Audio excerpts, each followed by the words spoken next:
functions, and hopefully it works out. I probably won't film much of the picking it up just because it's a long drive. I gotta drive 12 hours to and from. Anyways, I'll show you along the way what I can, and I'm gonna be moving pretty quick.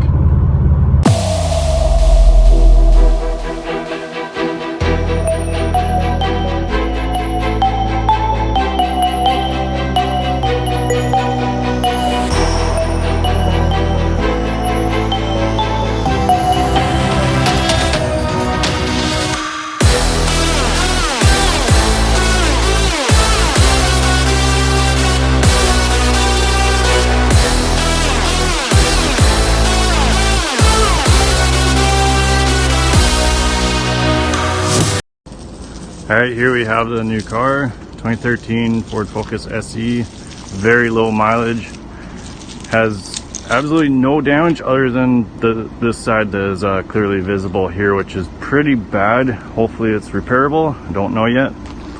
Otherwise, front and back is nice and clean, and side to side is very nice. It runs perfectly. Very low mileage. It was just serviced at a dealership, fully gone through about 2,000 kilometers ago before the crash.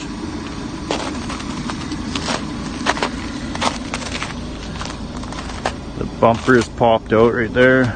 Should just pop back in. It came on these RTX wheels with special little lug nuts that I don't seem to have the key for. I'll have to source those. The tires are brand new. Inside the car is full of glass from the window getting shattered. Got 1, 2, and 3 airbags gone off. The rear door, all the guts are salvageable from it. It's just the shell that will need to be done. The front door, I think the panel will be salvageable. I'll need to find a new window as well as a whole new door shell. Everything functions, everything works. It's all in really good shape, just a little bit dirty.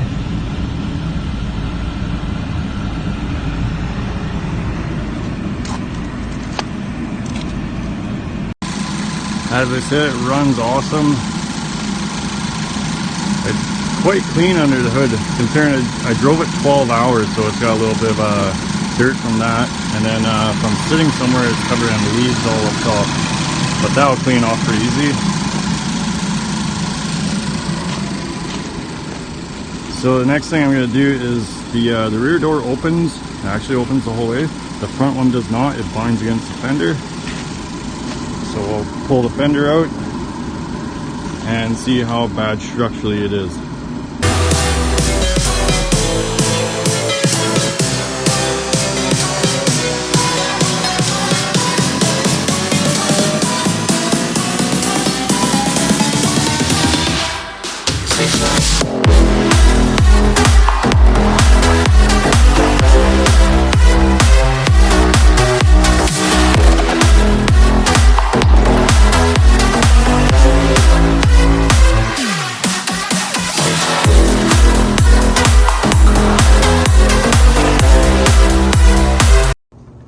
Alright, with a bit of massaging of the fender, the door is open. The fender is damaged, but it appears to be usable. The door, the outer shell of the door here is a total loss. There's no repairing any of this. It's way too far gone. And I'm not so sure that I'm going to be able to use much for the guts from it, like the door panel here. It looks like maybe it's all broken here unless that pops into place. I think I'll take it all off so that it can it won't be stressed anymore because it's being held in a position like that. Anyways, aside from that, it's a little bit worse than I thought, but it's about what I thought. So the pillar here is definitely pushed in. It's actually pushed less than I thought it was, but it's twisted. As you can see, it creases in here. Since this pushed it here, it had an effect down here, rippled it. And then over here to the front pillar, It's actually not bad. The upper part looks fine there where the door mounts, but the lower part here, this will need to be pulled out. So hopefully that won't be anything major. I think the body shop will just hook onto the hinge and pull it out that way, because that would be where it got pushed in from. That would be the pressure point that pushed it. Yeah, so because this pushed in, as we follow it up here, it's stressed and it caused this to ripple right here. So once this is pulled out, most of this should go away. It'll probably need to be dollied. We'll open the rear door now. It opens up quite nicely. The rear door is somewhat usable. It's like, I don't know if the hinges are straight on it. It might be destroyed there. But it is pretty heavily damaged and it doesn't line up properly. But till I can find another shell, it is somewhat usable. Possibly for getting everything else done. The body shop, they might tell me that they can't get a good enough reference from it to know where everything should be, so might have to just be replaced that way. But the glass is good, the door panel's good. All the guts from it are in good condition. The weather stripping, all the trim, the latch mechanism. Down here, this is going to be interesting. This dent, that's going to be quite a repair there. Again, probably have to use a spotter to pull all that out.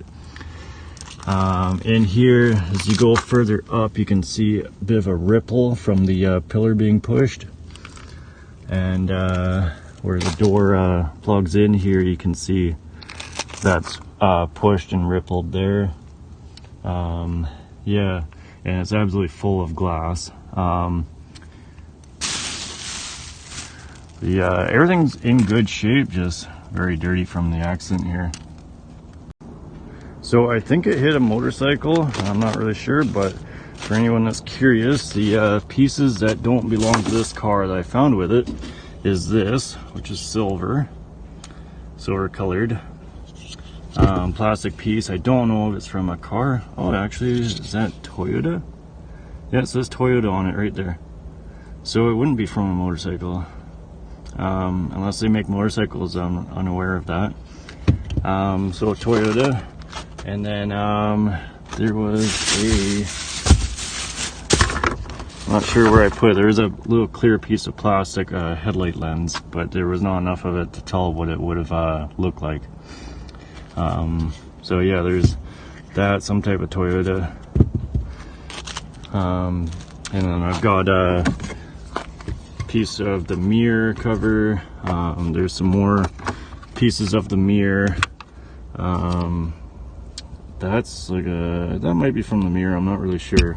The weather stripping from the driver's door, which is actually in good shape, usable, and then the battery cover.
It's delicious.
Alright, so we got stuck with a snow day here.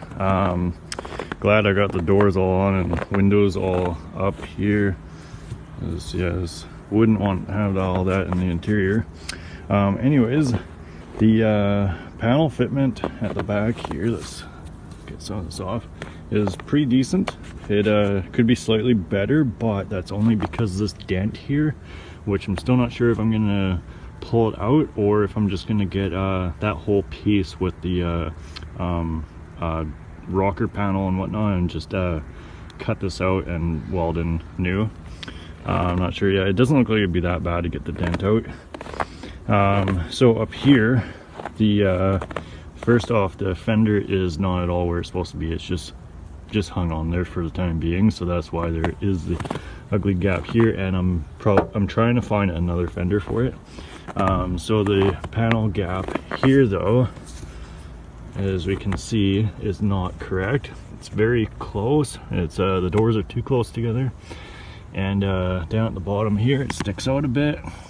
So this is because the outer skin on the pillar is it came out too far. So the pillar, the inner part of the pillar is where it needs to be. It's the outer part, the skin, that I'm going to change anyways. So anyways, the body shop, he asked me, I was originally going to have a body shop that was just going to do all of this, but he didn't have time, so I found another body shop, and he said that if I could just get the pillar where it needs to be and take care of the majority of it, then he would do the final tweaking and weld in a new skin for me. So it's looking like I'm going to go that route, and it's just about ready for that. Alright, so ignore the beeping if you can. I wanted to give everyone a quick look at the interior here. Anyways, it's a quite a nice car. I took the covers off there for reference points and whatnot. It's got backup camera in there. It's got a park assist. It'll parallel park itself apparently. And the mileage is very low at 87 kilometers. That is half the reason why I bought it, and besides that, the damage really wasn't that bad. So there we go, the annoying beeping is gone. Yeah, heated seats and everything. I got tools in there right now, and I'm actually sitting on a block of wood, so that's not really heated.